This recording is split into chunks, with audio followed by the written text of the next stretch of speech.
Welcome to The Hook with Sarah Larsen. I'm your host, Sarah Larsen, and I'm really excited to introduce someone that I'm just getting to know, but have enjoyed our conversation so far. Jen Boyle with Lead Quietly. Jen, welcome, and will you please tell us what it is that you do? Yes, thank you so much for this opportunity to be on your podcast. I love being on podcasting. And so Lead Quietly and what I do, it is all about helping introverts and the quieter women. And I'm helping them with their businesses. I'm helping them in their careers, and I'm helping them show up and go after the big goals that they have. So specifically, I'm a leadership and communications expert. I've worked in the communications industry for over 20 years, and I've been in leadership for over a decade.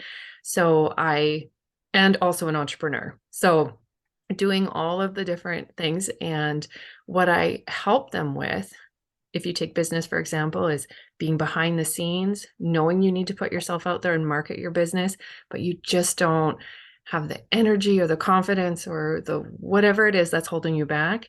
And I help you figure out how you can do it and get out there so you can actually have a successful business, sign clients, make revenue, all of that. So I'm passionate about helping introverts go after their big goals. Congratulations on doing that, because I think that it's something that, as you know, from your own experience, is important. And I saw also that you just launched your podcast a couple of months ago. Yes. What are you doing? Are you interviewing others? Are you just talking? How's your podcast platform set up? Yes. Oh, thank you for asking about it. So it's called the Lead Quietly podcast. And right now I'm just doing solo episodes, one a week. And it was an intentional choice. I know interviews are also a great way to do podcasting, but I knew for my own time and my own energy, honestly, I didn't have the bandwidth to schedule interviews, to help promote people's episodes, and all the work that goes into interviewing, like Yeah. preparing and being a bit of a perfectionist, wanting to prepare really well and do a really good job for everything. So it was a deliberate choice to just do solo episodes, and I record one a week.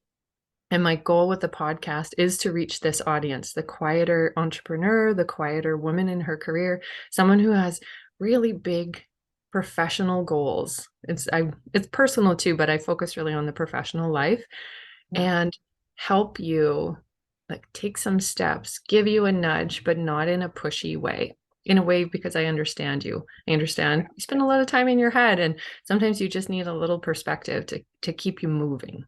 Yeah. Well, I saw the post about the podcast that you're using your actual voice, because I know this kind of introvert comes from a place that you know well. Yes, And definitely. that's really cool. Yeah, thank you. And it's so funny. I thought about doing a podcast for a long time, just like almost as long as I thought about doing having a business. And I know there's probably a lot of your listeners out there in the same boat, thinking about doing it, but thinking, oh, it's probably too hard, or there's too much to learn, or I can't do it. And so launching that podcast was surprising in that I actually realized how much I like talking, you know? That's a great discovery. Yeah. And it's a great way to communicate for me, because I tend to form sentences and big ideas, and I want to like explain things. And so sometimes it's hard to do that in one post on Instagram. So Yeah. it's a really good format for people who can process this way and who like to communicate this way. Fantastic. Oh, I can't. Well, we'll dig more into what you're doing now when we get to that part. But I want to start with tell us a little bit about where you grew up and what that was like. hmm Well, so I'm based in Canada, in the middle of the country. It's a prairie kind of environment, farming, small towns, rural, those things.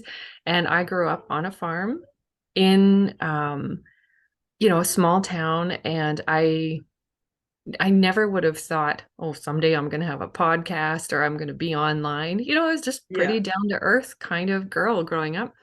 Had a really good experience as a child, and it led to still enjoying nature. I still like going camping. I like being outside, and just really grounded and down to earth because of where I grew up.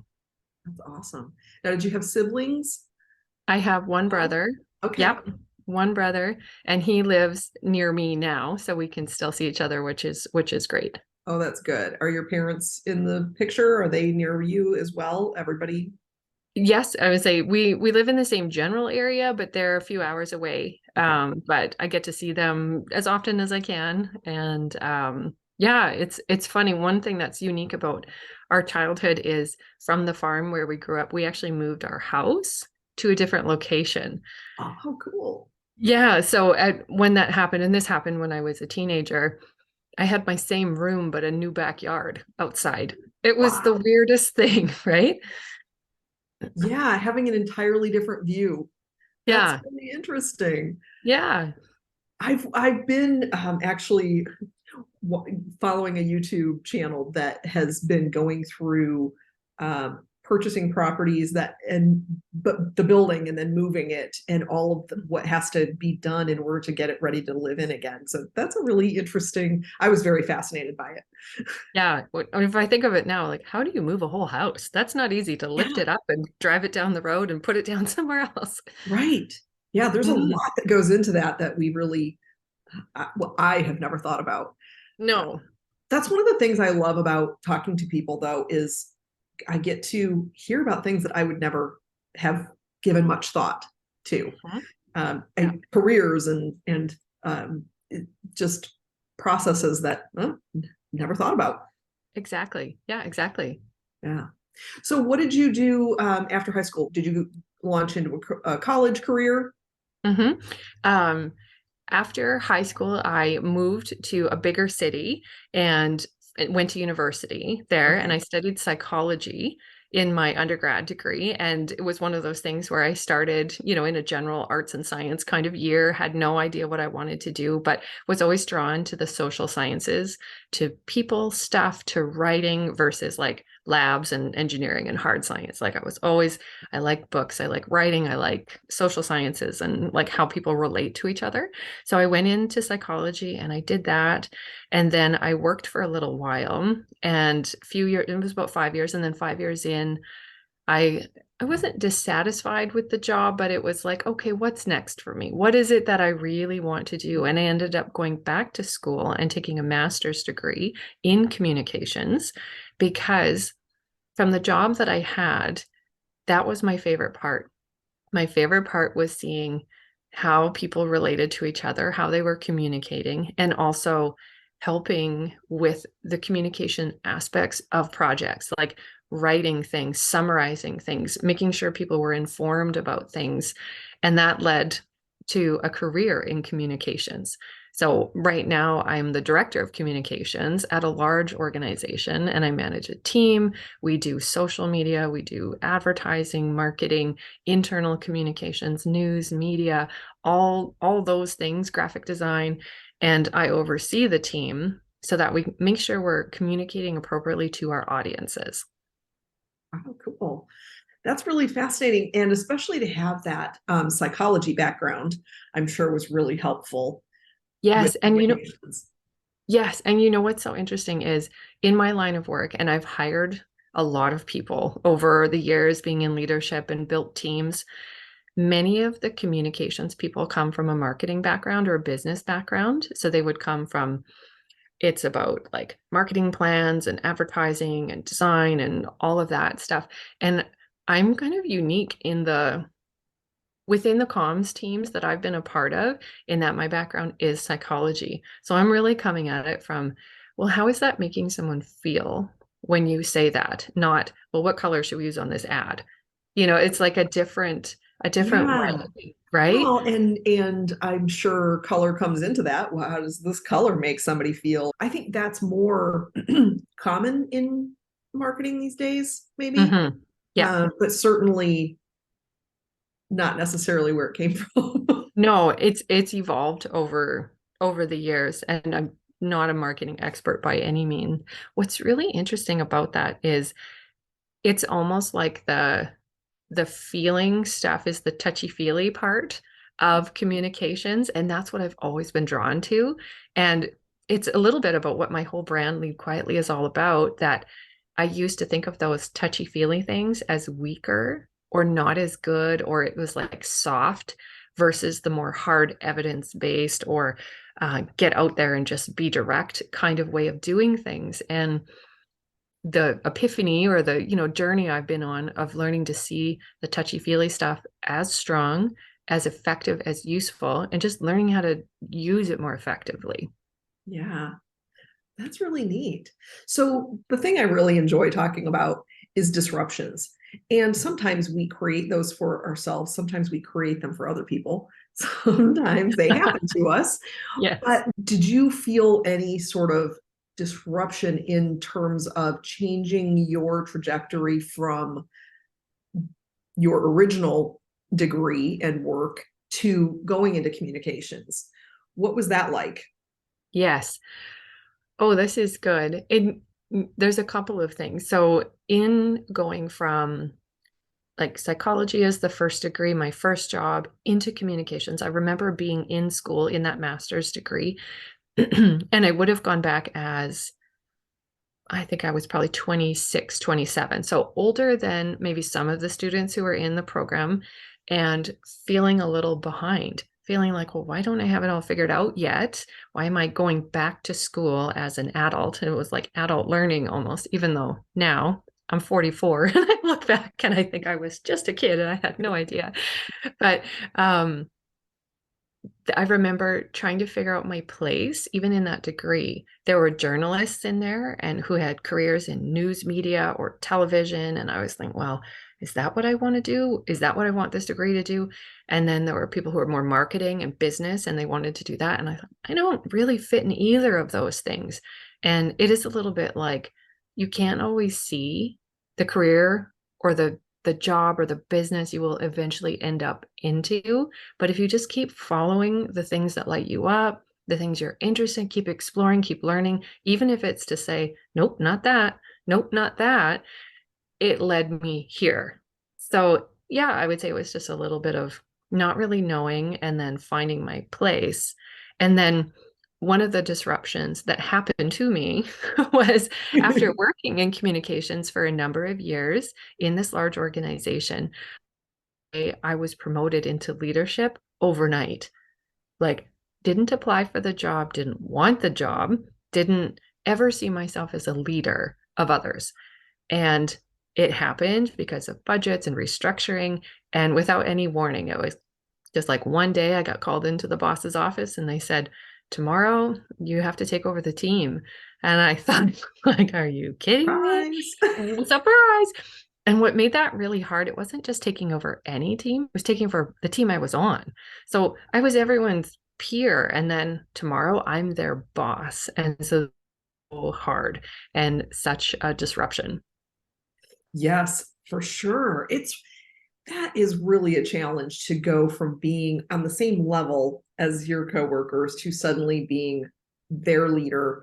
And boy, that's a disruption for you, obviously a change in your identity and what happens there, but also a huge disruption for them because they're also trying to adjust to this person who was our coworker is now Mhm. over us, Yes. it's the organizational chart. So how did you manage that? Well, someday I'm going to write a book about what not to do because I did that. That's how I started. Well, Well, everybody starts that way, Jen. It's okay. I know, right? I would say in the first few months, I just felt sick to my stomach going to work. And I felt like I wanted to hide in the office. And I got an office now, so that was kind of cool. You get Yeah. promoted and you get your own office. And I just wanted to hide in there with the door closed until I could figure it out.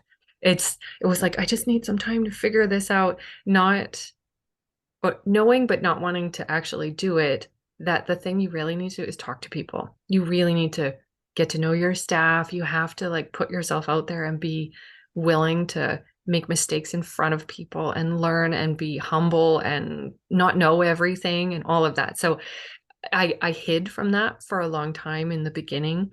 And the other part was previous leadership that we had in this team had the opposite personality that I did. They were direct, and they were women too. They were direct, they were outgoing, they were assertive, and very bold and confident. And I thought that is what leadership looked like. The other mistake I made was trying to be like them or try to think I had to be like them when really my style is calm, soothing, quiet, soft, like listening. I don't really want to stand in front of everyone and talk and talk and talk and talk. It's like I'm more comfortable sort of behind the scenes and listening. So it was a comparison mindset thing that was happening. And then when I was trying to show up, like run a meeting, I felt like I had to like psych myself up and be like, okay, guys, okay, we're having a meeting now. And I'm like, I'm sure it looked phony and ridiculous, and I didn't feel good. I didn't feel authentic. So Yeah. that and hiding and all the things. And then what happened was one day I remember sitting with some people and just realizing that the people I was trying to emulate weren't there anymore, like those previous leaders, Yeah. and that I was trying to still get their approval, even though they weren't there. Like I was trying to make them proud because I was doing what they did. And An then, epiphany. right? And I remember it so vividly, and I was just sitting there like, wait a second, I don't have to that. It was like, it seems so silly now, but I didn't ever see that. I thought there was only one way to lead. And I realized, oh, I can actually do this job however is best for me. And then once I made that epiphany, it's still hard and I still had lots to learn, but I relaxed into who I was. I figured out my strengths. I became a leader. Hmm. Mhm. Oh, that's incredible, Jen. Yeah. So I recall now, granted, I became a leader very young and without any guidance. And I recall being in a similar situation where I was working with people and then suddenly became a supervisor. Mhm. And I remember the thing that hurt me the most was Mhm. then discovering that people were complaining about Yes. me behind my back, Yes. and kind of finding Mhm. that out was Mhm. hard. Oh, it's Um, it's awful. did you go through that yourself? Yes, yes. And the the only like it's a harsh thing to have to realize that people are annoyed at you, they're complaining about you, they're bad-mouthing Mhm. you behind your back, even if you have a good team. It's Yeah, it's natural. it's And I natural. It is part of having a boss, right? Is to complain about that boss, even if exactly. they're perfectly fair Yes, even if you how they're love them. treating you. Exactly. And that's the way that I could make myself feel better about that was to remember, have I complained about every boss I've ever had? Yeah, Ooh, I was like, yes, and it doesn't mean I don't like them. It just right. means that some days you're frustrated. Some days work drives you crazy, and it's easy to blame the boss or really the boss is annoying you. So it is. And this was actually I did a whole podcast episode on this topic because um in the beginning, from in my situation when I was peers with everyone and then promoted, I used to hang out with those people outside of work. Yeah, And we used to complain about the boss or, you kind of like gripe about work or those things. And it was like, I realized, oh, I can't do that anymore. It's not appropriate for me to do that. It doesn't mean I'm better than them or I can't hang out with them or be friendly, but I couldn't do that and have integrity in the job anymore. And so it was realizing how lonely it is, and that was a transition. Leadership can be lonely, especially at first, until you figure out your new circle, your new peers, and that's when even I reached out for mentorship. I hired an executive coach, and I had informal mentors, and that helps so much because you have someone that you can talk to openly about the things because it's not your coworkers anymore. right. Mhm. Yes, because as the boss, you complain about your employees, right? You complain about your employees to your employees. I mean, this is the reality of life, right? It's normal, like you said, that we are complaining about the boss, or we're complaining about the client, or we're complaining about you have to get those frustrations out. Yep. And it helps often to talk to other people about that. So it's just natural. And like you said, it doesn't mean that you don't like that person, Yeah. or appreciate your clients, or things like that, but you do have those moments where you just need to get it out. And so finding the right people Yeah. is really smart. Yeah, That it is is. that's actually something that I really is hard to instill in leaders that are just coming up as well. They're trying to get their traction. I recall a situation from a business that my husband and I had where we had someone who kept complaining about his boss to his coworkers, but he was also kind of a mid-level supervisor. And we kept saying, you can't do that. If you have an issue with your boss, you need to talk with him. And if that's not working, you can come to us as the owners of the company, but you really cannot complain to your coworkers or the people who report to you. You don't complain down. Mm-mm. Agreed. You don't complain down. It's not, it chips away at your credibility Yeah. because why would they trust you if you're complaining openly down? Yes. Then they will think, well, what are you saying up? So agreed. Actually, I found once I made a separation between myself and the staff in a like, of course, I'm still friendly. I still kind of know their personal lives and those things to the degree that they feel comfortable, but I have a clear boundary and a clear separation. Being a leader got a lot easier because Yes. I could remove myself from those situations. It was so much easier.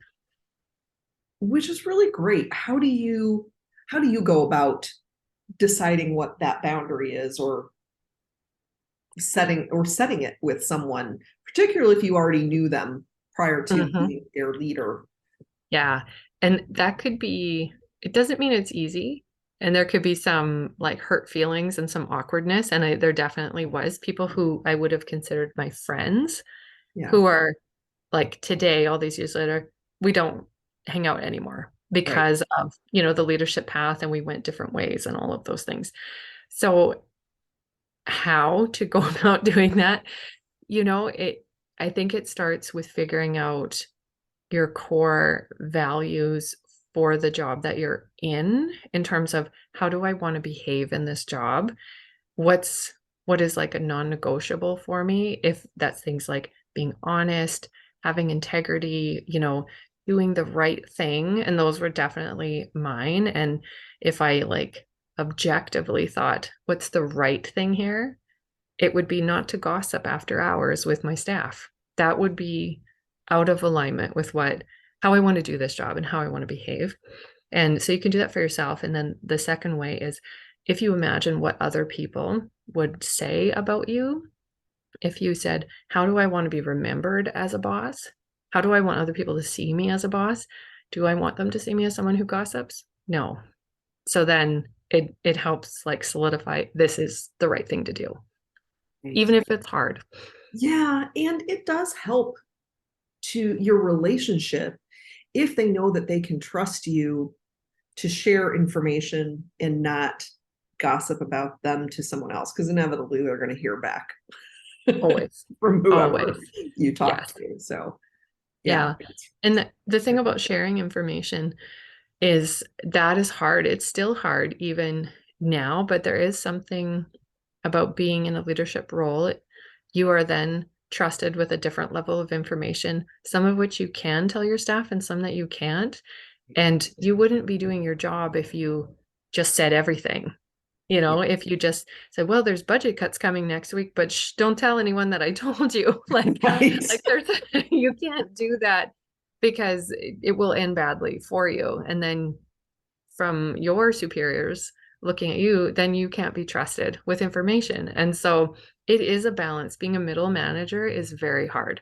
It's a constant balance of up and down and managing up and managing down, I've found in my career. Yes, it's really very true. You have to be careful because you are entrusted with information that isn't meant for the general um, employment pool, and Hmm.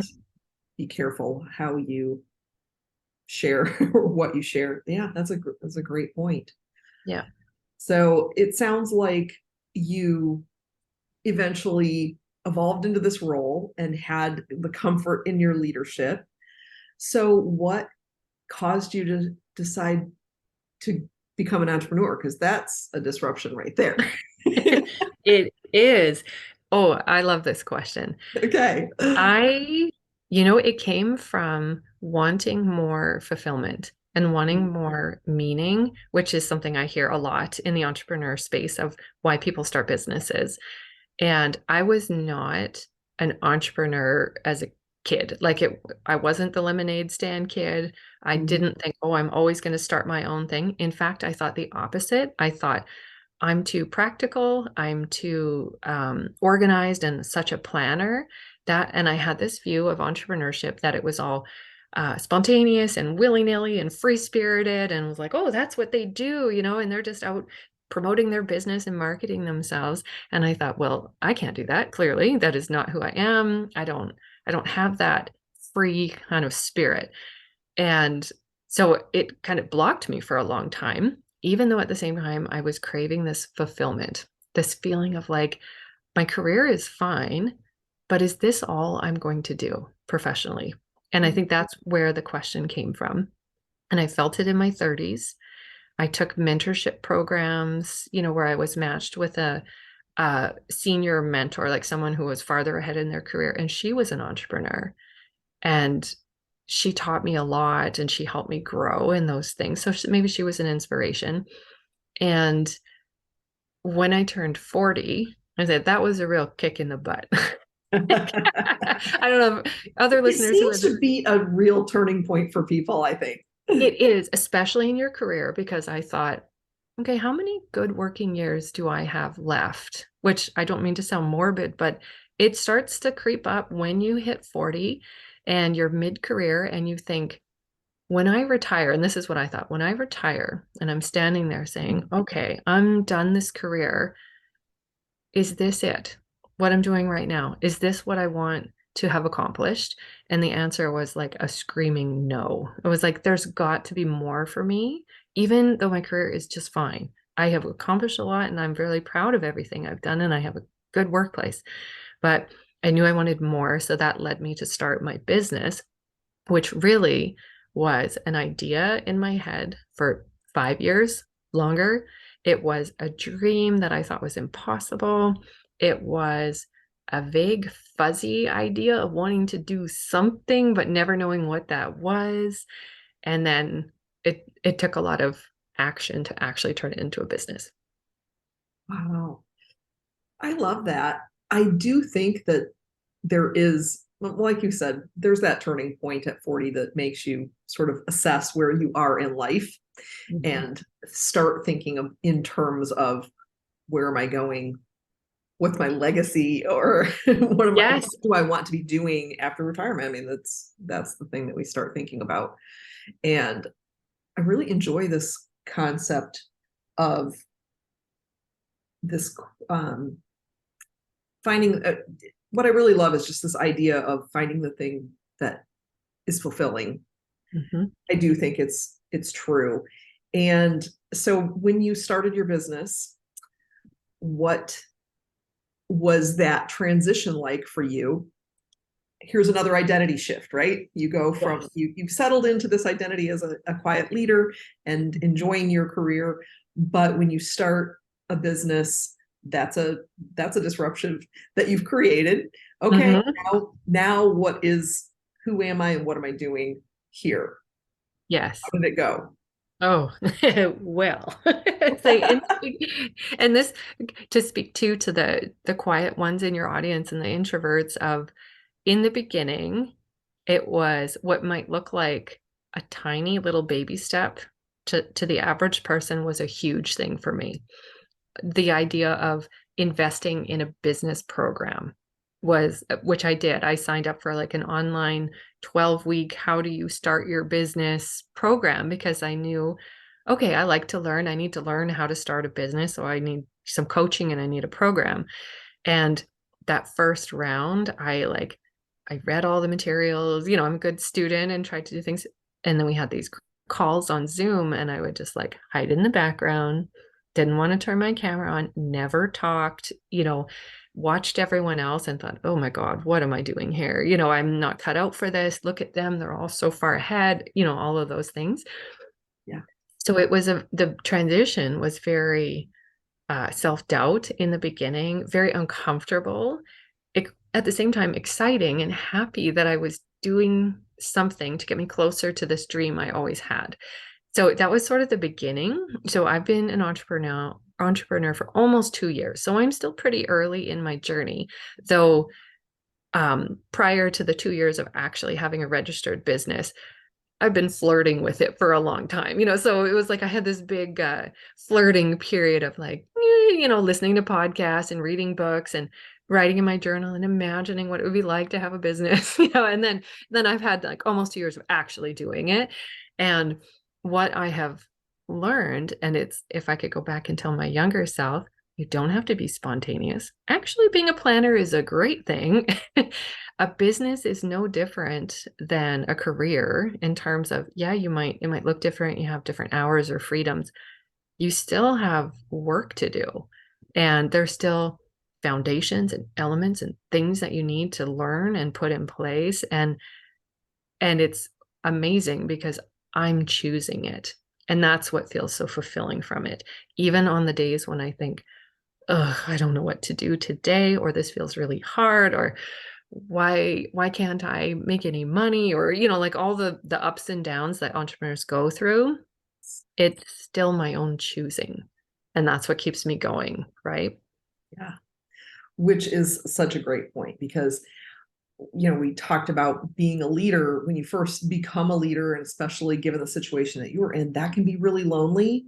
So is being an entrepreneur. If you are not engaging with others, I pictured you in that program. I know that feeling in the stories that we tell ourselves of like, oh, they know what they're doing. They're so much further ahead than me. I don't want to say anything because I'm going to sound stupid.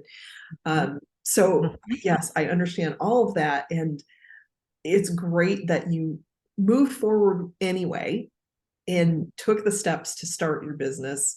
I think it's just, what advice would you have?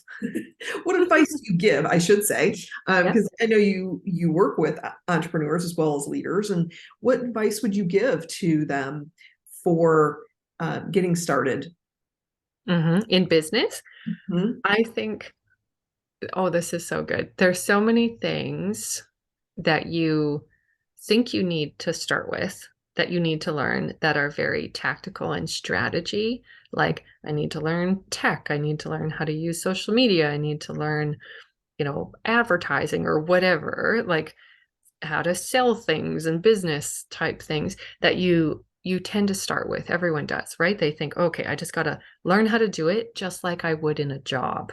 Like, they think it's the sort of practical side of things. That's where we all start. And then the thing and the shifts that I've experienced in my second year compared to my first year is when I realized, oh, these are the real things that I wish I would have started earlier. And those things are your mindset, belief in yourself, and like staying connected to what you enjoy doing, being able to like understand that not every day is going to be a picnic, like those kinds of things. Like, that's the tougher part of entrepreneurship, and being okay with vagueness, not really knowing, not having evidence and proof for every little step. It's different than, say, you're in your job, you can just go check something with your boss, Yeah. or check against the company's manual, or what did we do last year? In entrepreneurship, it's like, there's no manual. You're just making it up each day and you're moving forward. And where leadership, in sort of like what I do with Lead Quietly, fits in with entrepreneurship, is for the first few years, or the first year and a bit, I wasn't the leader of my business. I was almost like a follower in my business. I was comparing to other people. I was comparing to like the expert advice that was out there, and feeling like I was just reacting to the business world. And the shift, and this is what I can help people with too, is to help you really become the leader of your business. And that doesn't mean being the boss, it just means like fully embodying it, believing in yourself, knowing what you're doing, getting a vision, being clear. How are you going to approach things? What's your voice? What's your message? And when you have those things really locked down, then you show up confidently because you feel this is true for me. This is honest. I have all the things that I feel really grounded in. And then that's what makes you be able to show up online and do a video or something like that. It's not how to do a video lessons. That's not going to make you show up, right? It's all this inner work. Jen, I love this explanation. I don't think I could have ever verbalized it in the way that you just did. And I feel like that is the perfect actual first business program that you should take. Like you said, these are the things that are truly important, because otherwise you spend all this time comparing yourself to everyone else and doing what they're doing, or trying to do what they're doing, and thinking that that's what's going to make you successful, when Yes. but in the background you're questioning everything you're doing. You don't feel confident in it, which is a hindrance in growing your business. If you aren't confident in it, how are you going to grow? Oh, Exactly. I love that. It's Oh, brilliant. I'm so glad. It was like maybe we just birthed the business idea right here. Right, right. There's a I new feel program. like this is the program that needs to be out there, is not the strategy side, but the getting that mindset.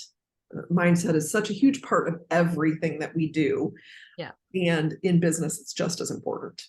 It is. And people, I would hear that, that phrase of business is 10% strategy, 90% mindset. And you Yeah, think, yeah, okay, it's just one of those things that you hear people say. And then you get in it and you're like, oh, that was really true. It was really true. Especially if you are trying to grow a business, you're trying to build a business. And I'm online. So I only really know that sphere, not like brick and mortar products and whatnot. You need to be there for the long term. This is not a short term overnight results thing to be in. And we tend to think that it is. Social media can make it look so glamorous. And in order to build a reputation, build brand loyalty, build all those things, it's going to take time. And it doesn't happen overnight. that is so true. And I think that a lot of people get into it with the expectation that it is going to happen overnight. Or maybe they feel like they saw somebody who did it overnight. But there's probably more to it Yes, than what you're seeing. exactly. So yeah, I heard someone say this the other day that they can tell who's going to make it and who's not in entrepreneurship, not based on how smart they are, how flashy their brand looks, or any of those things, but on their grit and their willingness to keep going. That is truly like the thing that will build a business, to be able to push through failure, to push through the flops. I've had them. I'm yeah, still going. Doesn't mean you don't have, moments of like, what am I doing? Should I even bother? I should quit. Like, we all go through those things, but right. can you pick yourself up again and keep going? And do you have whatever inside is driving you to want it? Are you reminding yourself? And for me, it's like, I wanted more fulfillment. So when I retire, I'm not saying this is it. And Right. so I come back to that feeling and think, okay, this is hard, but I will show up again today and keep going. Yeah, that Mhm. is so, so, so important. Love that. Well, where can people find you on the internet? Like, what do you want to impart to our listeners if they are interested in finding out more of your wisdom and learning from you about how they can do this, even if they don't want to be the flashy front of their business? Excellent. And especially if you don't want to be the flashy, you're my person. So Yes. you're my person. If you're like, I want it, but I don't really want to be like dancing on reels and pointing and lip syncing to music, Right. great, perfect. You're my person. So you can find me on Instagram at Lead Quietly. I do hang out there most of the time. Like that's one of my main places. And I also have a private Facebook group, which is called the Quiet Leader Community. And it is an amazing group. It is for women who have big professional goals and who are quiet and more introverted. So we talk about career stuff, we talk about business stuff, we talk about like the experience of being an introvert and overcoming some of those overthinking thoughts and draining your energy, those types of things. And I also have my podcast, the Lead Quietly podcast, which only started a few months ago. I'm really enjoying sharing on there. And right now, if you're interacting with my content, I am really focused on entrepreneurs, but I do want for those who have careers to know that I'm so interested in that area too, and eventually hope to get more into executive coaching for women in leadership, but not right now. I just have too many things on the go. And so don't be turned off if you think you're not an entrepreneur. There's still something for you there. There's still lessons to be learned, and engaging with other people who are similar to you is a great way to do that. So it sounds like your community is really incredible as far Yes. as offering that space.